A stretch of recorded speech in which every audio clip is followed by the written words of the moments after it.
You're going to tell them, you're anointed for this. You're anointed for this. You're anointed to travel the world. You're anointed to stand in auditoriums. You're anointed to walk down blocks. You're anointed to win your city. You're anointed to win your country. You're anointed to do business. You're anointed to be in politics. You're anointed in every area of your life.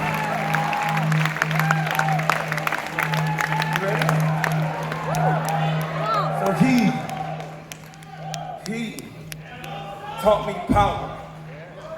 Watch me. I preach different from how they preach in African American churches. And I would used to feel, well, I can't do this.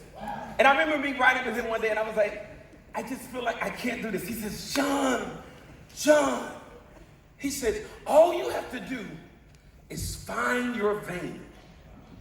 When you find your vein, you ask God, anoint me the way that only you can anoint me to do what I do. Oh my God. So he made me comfortable with me. Amen. Now, let's shift. At 36, God speaks to me as he spoke to Abraham. Get thee out of thy father's house and from among thine kindred and go where I'm going to show you. This messed me up because he sent me to the third man, Wilfredo de Jesus.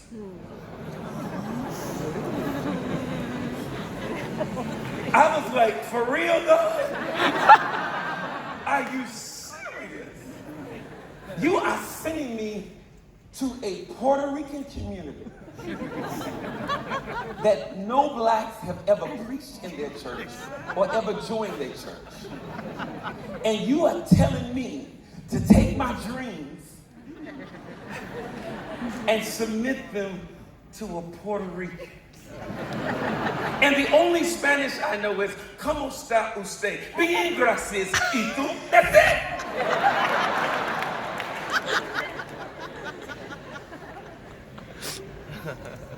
I was traveling, I was preaching, but I knew I had been called to pastor. He looked at me and said, John, I see what's in you. I see what's on you. It doesn't scare me. It doesn't intimidate me. As a matter of fact, we're going to sharpen it and plant it. Wow. God needs to send you to people that won't be intimidated with your purpose. Amen. If you can't handle my present, what are you going to do with my future? Wow. And some of y'all, God is going to begin to open doors, but they might not look like you, talk like you. So he says, okay, here's the key word. I'm not going to plant you until you have a shepherd's heart. And I was like, what do you mean by that? I mean, I know the Bible. He said a shepherd is more than preaching. So John, what I want you to do is I want you to go to this men's church and I want you to feed hungry men. I want you to leave the south side. I want you to drive to the north side every Thursday and you're going to feed hungry men and you are going to give them a 7-minute devotion. And for a full year, I would go feed these men. And he says, okay. I preached one Sunday and I preached like an evangelist. I went in, I preached, church is on fire. It's like I dropped a bomb.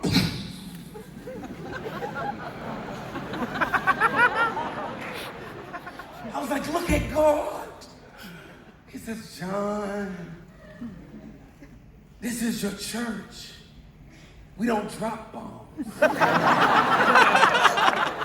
We feed sheep. He said, I need you to take your time and cut the word up. And I need you to feed the people of God. I need you to watch them chew. Then I need you to birth them and make sure that they're growing and they're digesting everything that you just released. Don't be so excited with the applause while people might be choking. Yeah.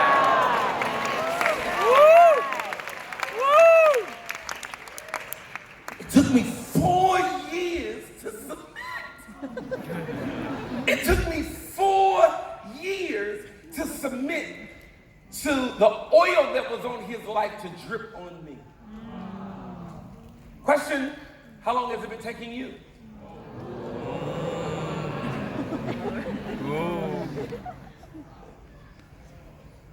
There's another name I want to mention. I have a picture of her. I have a prayer ministry. 10 years ago, the Lord told me to call prayer at 4 o'clock in the morning. And I was like, 4 o'clock? Who's coming? 4 o'clock? It's at 4 o'clock. There's an old Motown song, just the two of us. I told God, there's nobody coming to this prayer meeting, just the two of us. To my surprise, the first prayer meeting, over 100 people showed up. Wow. To my surprise, listen to me.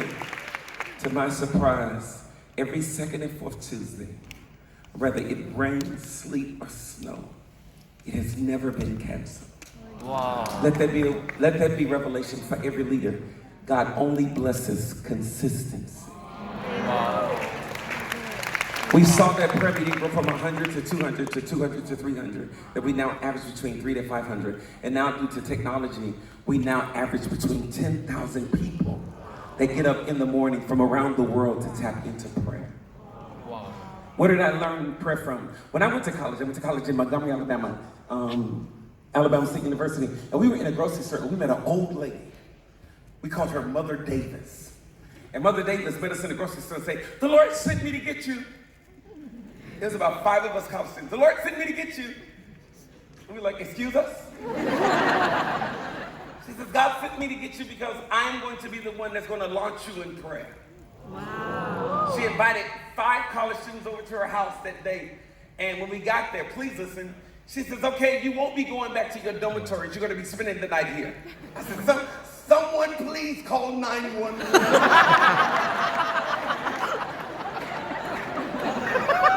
I don't want to have to jump on this old lady in this house.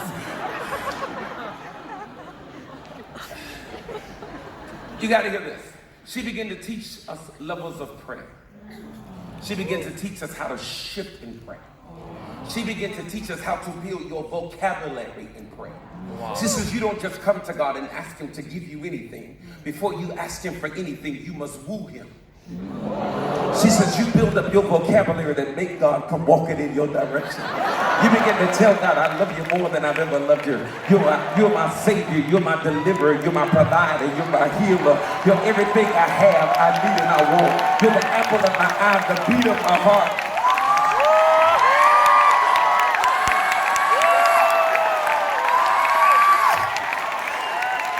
You have to learn how to woo God. She says your words roll out the red carpet that make God come skipping in your direction. I wish you would sit next to somebody who knew how to woo God in your section. You can begin to call on God right now in your section right now. Everyone open your mouth and for 10 seconds, don't ask him for anything, only adore him. We honor you, we magnify you, we glorify you. You are God, you are great. You are Elohim, you are the apple of our eye. You're the King of kings and the Lord of lords. You're the great I am. You're the beat of my heart, the smile of my face. You're all that I have, I need and I want. And I give you glory. Come on, there's a sound that goes with prayer. And I give you glory. So she taught me how to pray. Yeah. So now I'm being called around the world to have prayer meetings because she taught me how to pray. You saw me walking with the prayer scarf in the lobby. This is something that the Lord gave me. He says, when you travel the world, I need you to